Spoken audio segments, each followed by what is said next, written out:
Hello बच्चों, welcome to physics papers. My name is Mohan Bhardwaj. M Tech from NIT K Surathkal Karnataka and 10 year of teaching experience.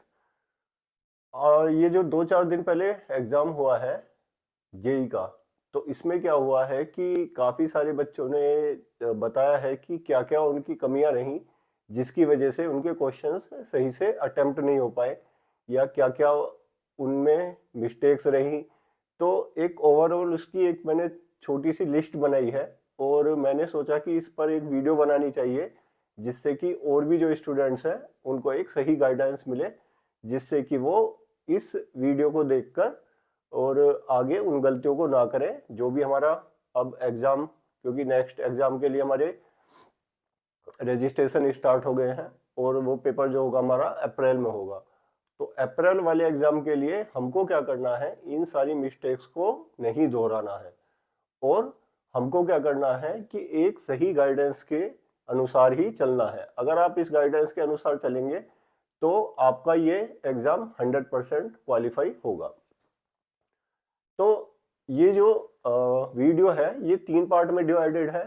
First part क्या है कि क्या common mistakes है, second part क्या है कि एग्जाम को हमें क्लियर करने के लिए किन किन मेन पॉइंटर्स पर ध्यान देना चाहिए, और थर्ड वन है कि क्या क्या चीजें हमें अवॉइड करनी चाहिए।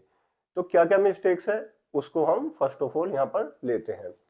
तो फर्स्ट ऑफ ऑल जो मिस्टेक है, diving deep into a single subject.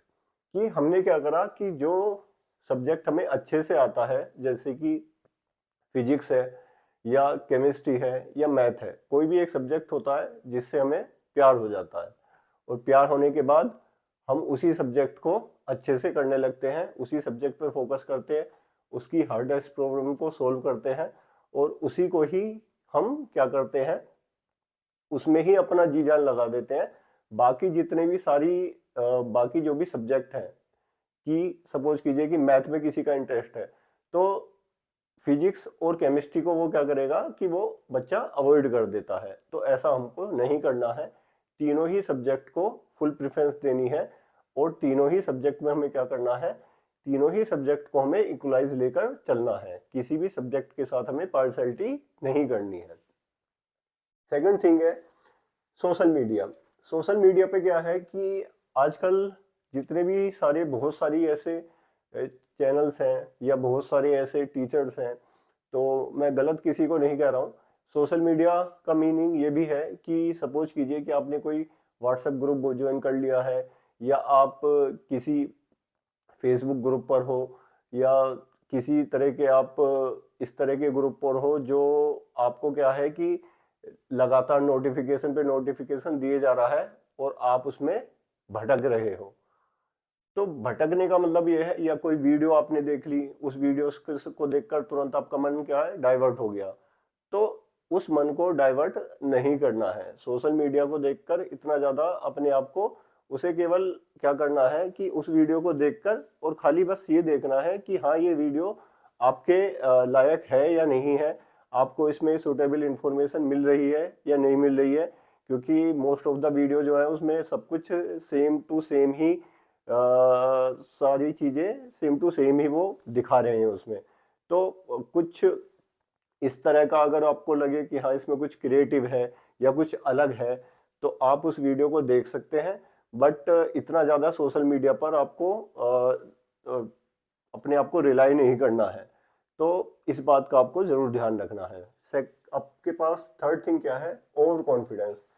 कि हमको ओवर कॉन्फिडेंस नहीं होना है। ओवर कॉन्फिडेंस का मतलब ये होता है कि कई बार बच्चे ओवर कॉन्फिडेंस हो जाते हैं, और ये जो पॉइंट है ये मोस्टली सभी बच्चों का ही रहा है कि बच्चे चीज़ों को देखकर क्या हो जाते हैं कि सब्जेक्ट को लेकर ओवर कॉन्फिडेंस हो जाते हैं, या टीचर जो भी पढ़ा रहा है तो उन्हें ये लगता है कि हाँ इसको तो हम कर ही लेंगे। तो 5-5 6-6 घंटे बैठकर हमने भी क्लासेस ली हैं, तो उसमें क्या है कि अगर जितनी भी टीचर अगर जो भी बात आपको बता रहा है वो सही ही बता रहा है, ऐसा नहीं है कि वो आपको फिजूल में ही कुछ ना कुछ ऐसे ही बक रहा है वहां पर, ऐसा कुछ नहीं है। तो आपको क्या करना है, ओवर कॉन्फिडेंस नहीं होना है किसी भी चीज को लेकर। आपको क्या करना है कि अपने माइंड को इस तरह से सेट करना है कि जो भी इंफॉर्मेशन आपको मिल रही है उसको गेन करना है, ठीक है। आपको इतना ज्यादा गेनर बनना है कि आपको जो भी इंफॉर्मेशन कहीं से भी कुछ भी, अगर कहीं से भी कुछ भी इंफॉर्मेशन को नहीं लेना है, लेकिन जो इंफॉर्मेशन आपको सही है उस सही इंफॉर्मेशन को आपको फॉलो करना है। और ओवर कॉन्फिडेंस में आपको बिल्कुल भी नहीं रहना है, क्योंकि ओवर कॉन्फिडेंस के चक्कर में क्या होता है कि बहुत सारी चीजें हमारी गलत हो जाती है और हम क्या करते हैं कि उसमें ओवर कॉन्फिडेंस के चक्कर में हम अपना सारा पेपर ही गलत कर लेते हैं। तो ओवर कॉन्फिडेंस में बिल्कुल नहीं रहना है। नेक्स्ट है following multiple books. Multiple books का मीनिंग ये है कि हम बहुत सारी जो बुक्स हैं, किसी बच्चे ने ये बता दिया कि हाँ भी इस बुक को फॉलो करो इससे एग्जाम निकल जाएगा, इस बुक को फॉलो करो इससे एग्जाम निकल जाएगा, ऐसे एग्जाम नहीं निकलता। आपको खुद चूज करना पड़ेगा कि आपको जो सिलेक्टेड बुक्स हैं जो आपके समझ में आ रही हैं उन बुक्स को आपको फॉलो करना पड़ेगा, rather than the multiple books. Multiple books को आपको नहीं रखना है, कुछ ही सिलेक्टेड बुक्स है जो आपको अभी तक आपने सब अपने जो भी अपने क्लास के जो नोट्स हैं वो बना लिए होंगे, वो आपके लिए सफिशिएंट है। उन क्लास के नोट्स को अगर आप लेकर चलेंगे और जो लास्ट ईयर के पेपर्स हैं एनसीईआरटी वगैरह इन सबको अगर आप कर लेंगे तो वो आपके लिए सफिशिएंट है। इतना ज़्यादा आपको बहुत सारी बुक्स में अधिकतर क्या होते हैं फॉरेन बुक्स लेकर आ जाते हैं, तो फॉरेन बुक्स में क्या होने वाला, उससे कुछ भी नहीं होने वाला। फॉरेन बुक्स आपके लिए नहीं है, आपके लिए इंडियन बुक से ही आपका जो एग्जाम है इंडियन बुक से ही निकल जाएगा। तो ऐसा नहीं है कि आईआईटी जो है फॉरेन बुक्स को बहुत ज़्यादा प्रेफरेंस देती है। आप इंडियन बुक से ही अगर पढ़ाई करेंगे तो इंडियन बुक से ही आपका एग्जाम निकल जाएगा। वेस्टेड है लॉट ऑफ टाइम। आप अपना बहुत सारा टाइम क्या कर देते हैं, वेस्ट कर देते हैं कि आपके पास कोई पर्टिकुलरली क्या है कि एक सुबह को जैसे आपने बनाया कि हाँ भी मुझे 4 बजे उठना है, उसके बाद मुझे पढ़ना है, या 6 बजे मुझे उठना है उसके बाद पढ़ना है। उसके बाद क्या हुआ कि 2 घंटे पढ़े, मोबाइल चलाने लगे तो मोबाइल में रह गए। उसके बाद किसी ने कुछ काम बता दिया तो उसमें चले गए, किसी दोस्त ने कुछ कर लिया तो उसके साथ ही चले गए। तो उन चीज़ों को नहीं करना है। अगर आपका मेन गोल, आपका टारगेट अगर जेई है तो आपको जेई को ही फोकस करना है और सब कुछ आपको छोड़कर, सारी चीज़ें छोड़कर आपको केवल और केवल अपने टारगेट पर ही, अपने गोल पर ही फोकस करना है। आपको ऐसे टाइम वेस्ट नहीं करना है, क्योंकि टाइम ही एक ऐसी चीज़ है जो आपको आपका एग्जाम क्वालिफाई करा सकता है। टाइम के अलावा आपके पास कोई भी अनदर ऐसी चीज़ नहीं है जो आपको एग्जाम क्वालिफाई करा सकती है। केवल टाइम ही है ऐसा जिसको आप सही से अगर यूज़ करें तो आप अपना एग्जाम आसानी से निकाल सकते हैं। कंसिस्टेंसी, बहुत सारे बच्चों में क्या देखा गया है कि कंसिस्टेंसी की बहुत ज़्यादा कमी रही है। कंसिस्टेंसी का मीनिंग ये होता है कि आज सपोज करो कि मैंने 8 घंटे पढ़ लिया और कल मैंने 1 घंटा पढ़ा, उसके बाद मैंने फिर क्या करा, फिर 4 घंटे पढ़ा, उसके बाद क्या करा मैंने, फिर पढ़ा ही नहीं, फिर 8 घंटे पढ़ लिया। तो ये चीज़ गलत है। आपको क्या करना है कि अपनी कंसिस्टेंसी ये बनाकर रखना है कि अगर आपको 6 घंटे पढ़ना है, आप 6 घंटे पढ़िए, 8 घंटे मत पढ़िए, लेकिन 6 घंटे आप डेली पढ़िए। 2-2 घंटे पर सब्जेक्ट को आप दे दीजिए, और 2-2 घंटे वो जो आप पर सब्जेक्ट को देंगे तो वही आपके लिए क्या रहेगा, बेस्ट रहेगा। और उस कंसिस्टेंसी को आप बना कर रखिए। अगर आपकी कंसिस्टेंसी बनी रही तो आपका एग्जाम 100% निकल जाएगा। कंसिस्टेंसी आपकी बिगड़नी नहीं चाहिए। नेक्स्ट है लास्ट ईयर पेपर्स। बहुत सारे बच्चे क्या करते हैं कि लास्ट ईयर पेपर्स को ही अवॉइड कर देते हैं। लास्ट ईयर पेपर्स को वो क्या करते हैं कि एक्चुअल में कि अधिकतर बच्चों को पता ही नहीं है कि जेई का एग्जाम है क्या, कि क्या मांगता है जेई का एग्जाम। जेई के एग्जाम में बैठने के बाद वो आपको क्या उसमें आपको चाहिए, तो बेसिकली उस चीज को भी अभी डिस्कस करेंगे क्या चाहिए, ठीक है। तो आपको करना क्या है कि बैठकर आपको अपना दिमाग को थोड़ा सा शांत करके और अपने गोल पे फोकस करके, और आपको क्या करना है कि जो लास्ट ईयर के जो पेपर्स हैं उस लास्ट ईयर के पेपर्स में से उस चीज़ों को एनालाइज करना है। तो बहुत से बच्चे एनालाइज ही नहीं करते हैं उस चीज़ को कि क्या लास्ट ईयर के पेपर्स में आया है, कहाँ कहाँ से क्वेश्चन पूछे गए हैं, किस किस तरह के क्वेश्चन पूछे गए हैं, क्या कॉन्सेप्ट यूज करा गया है, क्या फॉर्मूला यूज करा गया है। तो वो सारी चीज़ें बच्चे अवॉइड कर देते हैं। तो लास्ट ईयर के पेपर्स जो हैं वो हमारे लिए मोस्ट इम्पोर्टेंट है, उनको हमें नहीं छोड़ना चाहिए, क्योंकि वही एक ऐसी चीज़ है जिससे कि हमें पता लगता है कि आने वाला एग्जाम जो है वो, क्योंकि हम हिस्ट्री क्यों पढ़ते हैं, हिस्ट्री हम इसी वजह से पढ़ते हैं कि जिससे कि हमें पता हो कि आगे आने वाले टाइम में जो चीजें हमसे गलतियां हो गई हैं, या जो चीजें जिस तरह के पैटर्न में हमारी दुनिया जिस तरह से चल रही है, तो उस तरह से ही पैटर्न में आगे उस वो दुनिया आगे ऐसे ही चलती रहेगी। थोड़ा बहुत ही डिफरेंस होगा उसमें, लेकिन ऐसे ही चलती रहेगी। इसी तरह से क्या है कि लास्ट ईयर के पेपर में थोड़ा बहुत ही डिफरेंस होगा, लेकिन आएगा वो उसी की तरह ही। जो पेपर का पैटर्न होगा वो चेंज नहीं होने वाला। आपका सिलेबस कम ज्यादा हो सकता है, बट पेपर का जो पैटर्न है वो ऐसा ही रहेगा। स्टडीड विदाउट टारगेट, आपके पास कोई टारगेट ही नहीं है। बहुत से बच्चों का कहना है कि उनके पास कोई टारगेट ही नहीं था। वो बस उन्होंने क्या करा, घर वालों ने बोल दिया कि एग्जाम मुझे फिल करना है, और जेईई का एग्जाम फिल करा। ये पॉइंट मुझे सबसे पहले रखना चाहिए था, ये मैंने बाद में रखा है कि कोई टारगेट ही नहीं है। अगर आपके पास कोई टारगेट ही नहीं है, किसी तरह का आपके पास गोल ही नहीं है, तो आप कैसे एग्जाम को क्वालिफाई कर पाएंगे? नहीं कर पाएंगे ऐसे क्वालिफाई। तो आपको सबसे पहले टारगेट को फिक्स करना पड़ेगा कि आपका टारगेट क्या है, आपका गोल क्या है, और उस गोल के अकॉर्डिंग ही आपको आगे चलना है। अपनी जो दीवारें हैं उसमें 10 जगह आप लिख लीजिए कि मेरा जो गोल है वो जेई को 2024 जो 24 है उसमें जो अप्रैल वाला मुझे पेपर निकालना है। आप 10 बार लिखिए, अपनी कॉपी पे 10 बार लिख लीजिए। आपको वो गोल है ना बार बार बार बार बार बार हिट करेगा। तो कहीं ना कहीं ये जो चीजें हैं वो आपको ध्यान रखनी है। नेक्स्ट पॉइंट है कि नोट आस्किंग डाउट, कि आप क्या करते हैं कि बैठे रहते हैं और बैठकर क्या करते हैं, आपको जो चीज समझ में आ गई वो चीज आपके लिए ठीक है।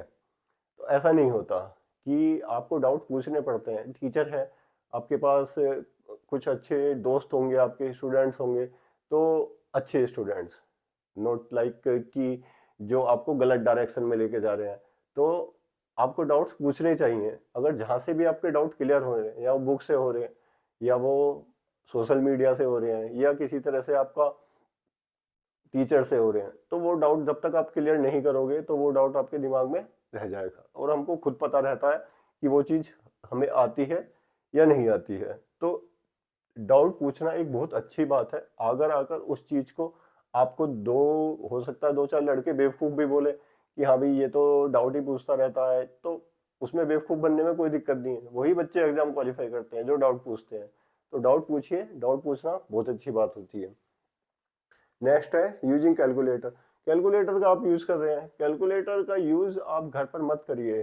कैलकुलेटर का जो यूज है अगर आप करेंगे तो उसी की आपको, जैसे जैसे जो आपकी पर डे की जो आदत है, जिस तरह से एग्जाम को सोल्व करने की है, जैसे कि आप कैलकुलेटर यूज कर रहे हैं, तो उसी की ही आपको आदत पड़ जाएगी, और वो आदत सही नहीं है। आप अपने खुद हैंड रिटेन जितने भी हैं कैलकुलेशन वो खुद से करिए, कैलकुलेटर को अवॉइड करिए, क्योंकि कैलकुलेटर वैसे भी आपका अलाउ नहीं होता।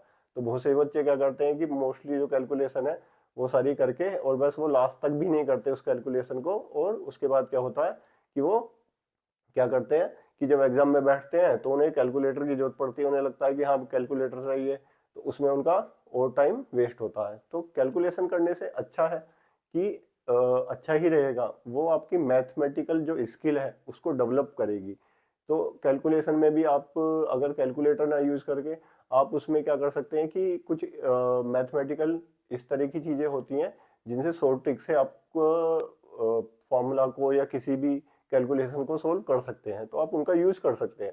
तो ये कुछ ऐसी चीजें हैं जो हमारे एक बच्चे ने काफी बच्चों ने बताया है कि इस तरह की जो प्रॉब्लम्स है उनके साथ आई, और उन्होंने ये वाली चीजें फेस करी, जिस वजह से उनका एग्जाम में जो अच्छे नंबर नहीं आ पाए। अब मैं आपको बताता हूँ कि एग्जाम निकलेगा कैसे। जो मोस्ट इम्पोर्टेंट चीज है कि जो हो गया पास्ट में उसे भूल जाइए, उसको, उसका जो गम है उसे भुला दीजिए। ठीक है, अब एक नए सिरे से शुरुआत करिए कि जहां जब जागो जब ही सवेरा। तो आप ये सोच लीजिए कि उसका बस आपको क्या करना है, एक्सपीरियंस लेना है, कि जो आपका पास्ट में हुआ है उस एक्सपीरियंस को आपको लेना है, और उस एक्सपीरियंस के साथ आपको आगे बढ़ना है। उसका गम दिल में नहीं रखना है कि हाँ, उसका गम दिल में रख के आपको बस सोचते रहना है कि अब ये हो गया, अब क्या होगा, हो भी पाएगा नहीं हो पाएगा। ऐसा कुछ भी नहीं है, आपका होगा, 100% होगा। कैसे होगा? देखिए, सबसे पहले आपका जो गोल है, जो टारगेट है, वो जेई 2024 है आपका, ठीक है। और उसके बाद एडवांस वाला है, ये आपका टारगेट है, मेन टारगेट। इस टारगेट को मैंने जैसे अभी बताया है कि इसे 10 जगह आप लिख लीजिए, माइंड में फोकस कर लीजिए, अपना एक टारगेट, एक गोल फिक्स कर लीजिए कि ये मुझे टारगेट है, इसको मुझे किसी भी तरह से निकालना ही है। जब तक आपके अंदर उतनी आग नहीं होगी उसे निकालने की, तो जब तक वो एग्जाम नहीं निकलेगा। आप कितना भी सोचते रहिए, नहीं निकलेगा, वो आग होनी चाहिए। एक चीज और है, मोटिवेशन क्या है कि आपने कहीं से पढ़ लिया, उसके बाद क्या है 2-3 दिन बाद ही आपके पास वो मोटिवेशन क्या हो जाता है, वो गुम हो जाता है, वो गुल हो जाता है। कहीं ना कहीं आपने कहीं से कोई वीडियो देख ली, मोटिवेशन आया, उसके बाद गुल हो गया।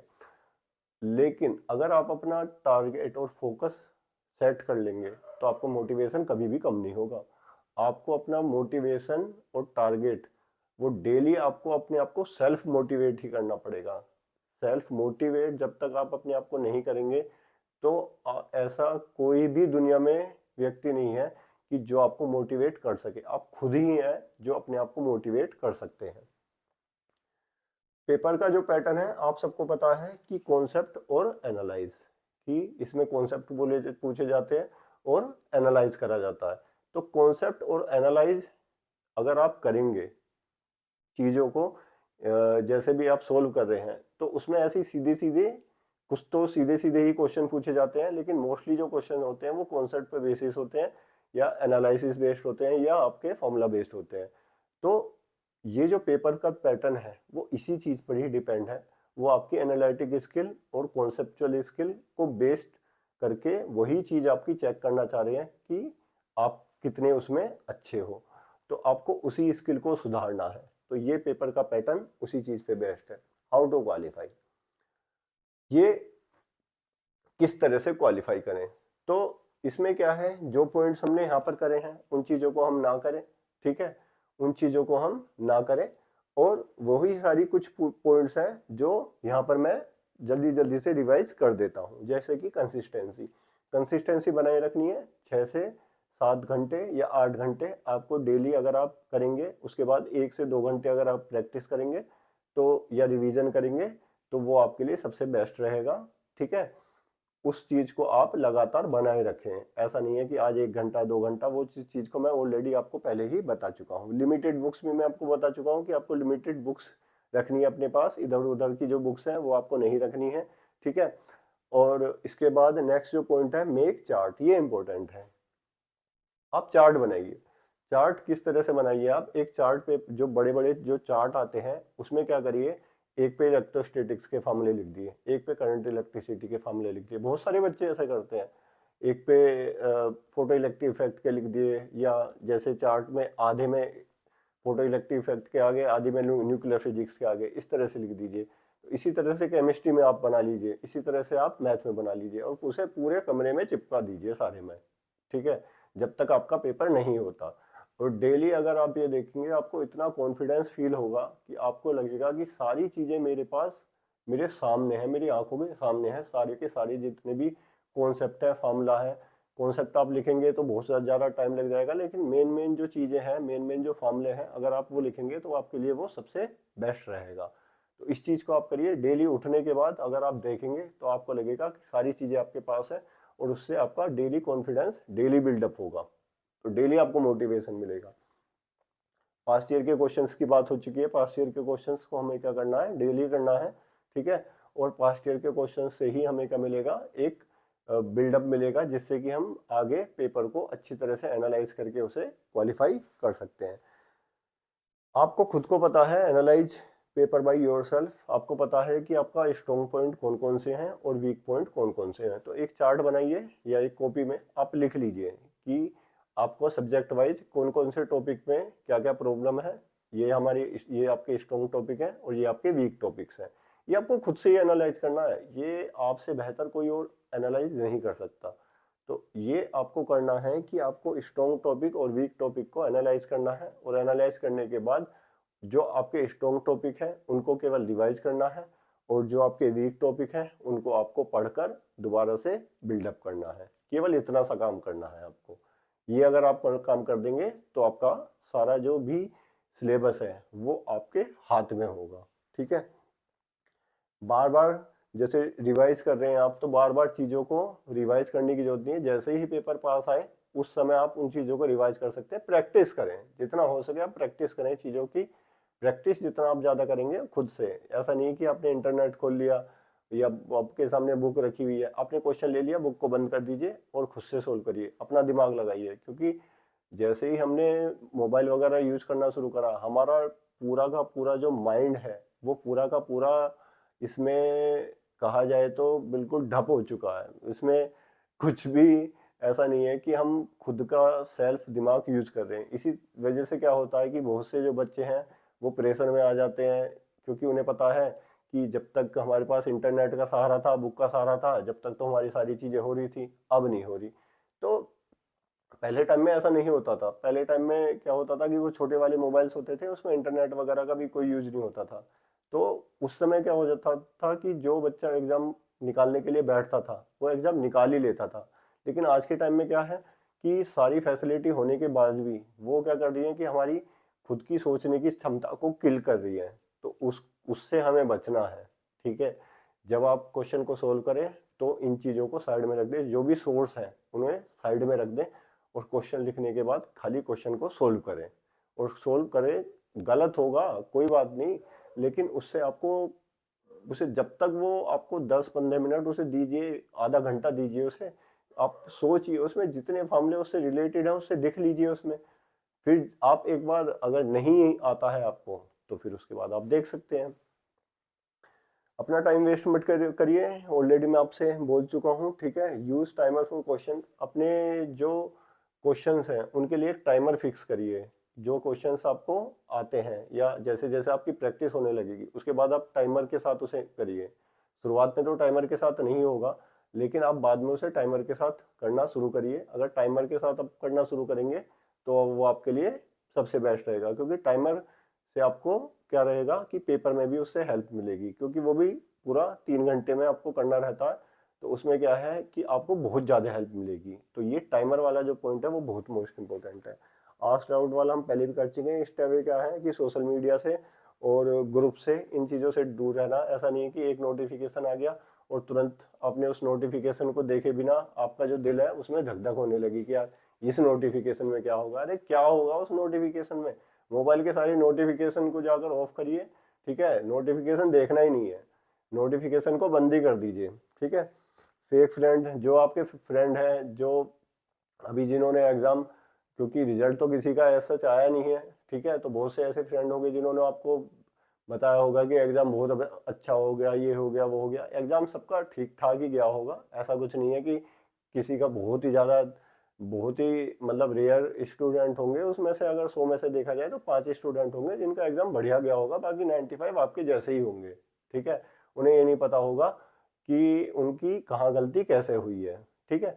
तो अच्छी बात है सबका अच्छा चला जाए, बट मैं आपको बता रहा हूँ कि बहुत सारे ऐसे दोस्त होते हैं कि जो केवल आपको, उनसे क्या होता है, उससे डिमोटिवेशन ही मिलता है आपको, ठीक है। तो आप जो करके आए हैं वो आपको खुद से पता है कि आप कितना करके आए हैं और कैसे करके आए हैं, ठीक है। उन्हीं चीज़ों को आपको इम्प्रूव करना है। कैलकुलेटर वाली बात हो चुकी है। और don't follow too many advice, ये लास्ट है कि बहुत सारी एडवाइस को यूज करने की जरूरत नहीं है। बहुत सारी एडवाइस अगर आप यूज कर लोगे तो आपका जो दिमाग है खाली एडवाइस से भर जाएगा। इस दुनिया में एडवाइस की कमी नहीं है, जितना मांगो, जिससे मांगो वो देता ही रहेगा। मुझसे भी अगर बोल दो कि इस वीडियो को 3 घंटे की बना दो तो मैं 3 की जगह से 6 घंटे की बना दूंगा। तो इतनी ज्यादा एडवाइस क्या है, ये कुछ सेलेक्टेड पॉइंट्स हैं जो मैंने आपको बताए हैं, इनका अगर आप यूज करेंगे तो आप अपना जो पेपर है उसे आप बहुत अच्छे से दे पाएंगे। अगर आपको इसमें से 1 से 2 या 3 पॉइंट भी आपको अगर अच्छे लगे हों तो आप इस वीडियो को बिल्कुल लाइक, शेयर और सब्सक्राइब ये सब कर सकते हैं, ठीक है। बोलने वाली बात है, बाकी आप सब आप जानते हैं। तो थैंक यू सो मच। और इसी तरह की जो वीडियोस हैं वो मैं आपके लिए लेकर आता रहूँगा, ठीक है। Thank you so much.